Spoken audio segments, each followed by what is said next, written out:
Hi అండి, good morning. Welcome back to మీ తెనాలమ్మాయి చేతి వంట. ఇప్పుడు నేను మీకు ఆమ్లెట్ కర్రీ ఎలా చేయాలో చేసి చూపిస్తాను. ముందుగా అందుకు కావాల్సిన పదార్థములు: పెద్దుల్లిపాయి, పచ్చిమిర్చి, అల్లం, కరివేపాకు, కొత్తిమీర, 4 ఎగ్స్, పెప్పరు, పసుపు, సాల్టు, నూనె. ముందుగా పొయ్యి మీద ఒక ప్యాన్ పెట్టుకుందాం. ఎందులోనైనా పోపు గింజలు కామన్ అండి. ఇదిగోండి, నేను ఒక గరిటన్నర అంటే ఒక 3 స్పూన్లు నూనె పోస్తున్నానండి. అంటే ఇది నూనెలో గరిట. ఇప్పుడు ఇందులో ఒక ఎండుమిరపకాయ, ఆవాలు, మినప్పప్పు, కొంచెం పచ్చిపప్పు, జీలకర్ర వేగనిద్దామండి. ఇప్పుడు ఇందులో పెద్దుల్లిపాయ వేసాక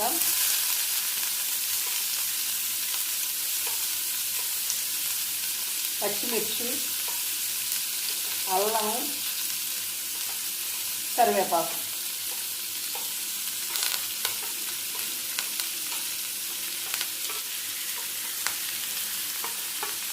ఇవి బాగా ఎర్రగా వేగనిద్దామండి. ఇప్పుడు ఇది వేగింది కదండి, ఇందులో కొంచెం సాల్ట్ వేసుకుందాం.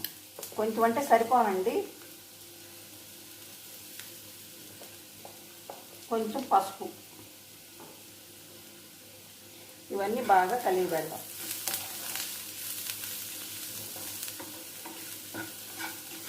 ఇది మనకి ఆమ్లెట్ కలుపుకోవడానికి పనికి వచ్చేటండి. మామూలుగా అన్నంలో నంచుకుంటాం కదా ఆమ్లెట్, అట్లా కాకుండా ఇది ఒక కర్రీ లాగా. కాబట్టి చిన్నులపై వేయటంలో. ఇప్పుడు ఇందులో కొంచెం పెప్పర్ వేసుకుందాం.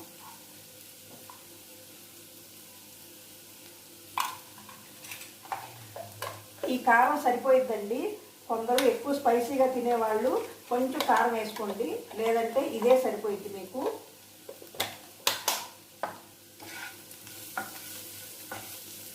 నేనైతే కొంచెం కారం వేసుకుంటానండి, ఎందుకంటే నేను ఎక్కువ స్పైసీగా తింటాను.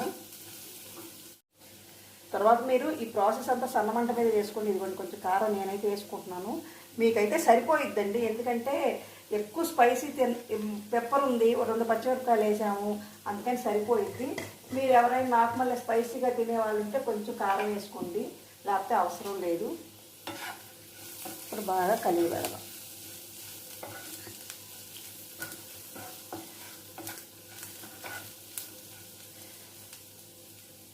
ఇట్లా స్ప్రెడ్ చేసుకుని బాగా కలిగి పెట్టిన తర్వాత ఈ మిశ్రమాన్ని బాగా ఇలా స్ప్రెడ్ చేసుకోండి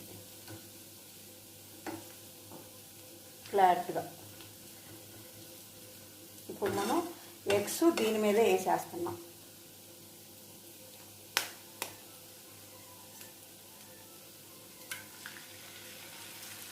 కలిగి పెట్టకండి. కలిగి పెడితే మళ్ళీ మీరు కోడిగుడ్డు పొరటు అయిపోయిద్ది, భుజియా అయిపోయిద్ది. అందుకని కలిగి పెట్టకుండా ఇలాగే వేసుకోండి.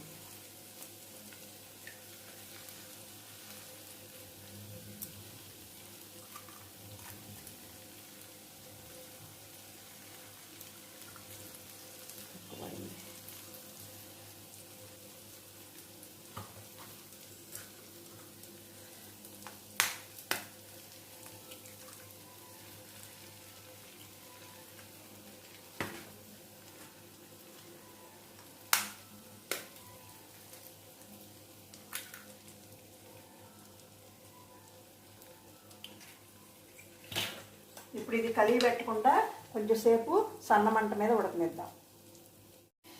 ఇప్పుడు ఇట్లా ఉడికే దాని మీద కొంచెం పెప్పరు, సాల్ట్ 2 లైట్గా కలుపుకోండి, ఎంతో అవసరం లేదు.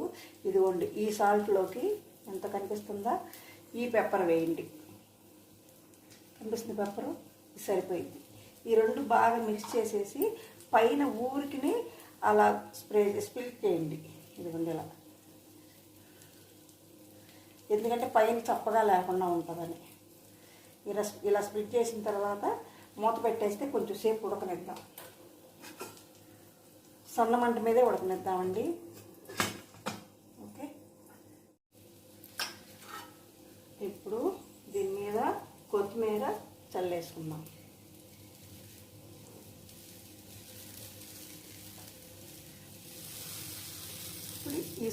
ఈ ఆమ్లెట్ని అంటే అదే నేను చెప్పాను చూడండి, ఆమ్లెట్ కర్రీ, దీన్ని ఇలాగా కట్ చేసుకుందాం.